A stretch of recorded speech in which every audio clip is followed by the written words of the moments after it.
বেড়া বকরি ছেড়ে দিয়ে লক্ষ্য রাখো, আমার নবী বেড়া বকরি দুম্বা ছেড়ে দিয়ে ঘুমায়া থাকে। লোকেরা এসে খবর দেয়, খাদিজা গো, এমন রাখাল রাখছো, বেড়া বকরি দুম্বার দিকে খবর নাই, ঘুমায়া থাকে। তাই নাকি? মা খাদিজা একদিন রওনা হলেন, দেখি কি করে ঘুমাই। যাইয়া দেখে বেড়া বকরি দুম্বা ছেড়ে দিয়ে আমার আপনার নবী ঘুমিয়েছে। বড় বড় অজগর সাপ এসে নবীজির মাথার উপর ফনা ধরে ছায়া দিতেছে। খাদিজা বলেন, না না, এই রাখালের বকরি জংলার বাগে নিবে না।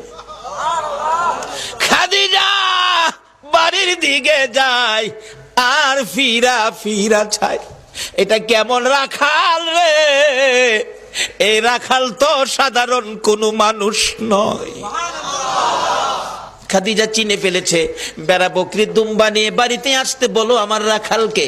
আমার নবী দুপুর বেলায় বেড়া বকরি দুম্বা নিয়ে বাড়িতে রওনা হলে খাদিজা বাংলা রুমে বসে বসে দেখে, এটা কেমন রাখাল রে? যে রাখাল রৌদ্রের মধ্যে আসতেছিল, আকাশের মেঘের টুকরা এসে রাখালের উপর ছায়া দেয়।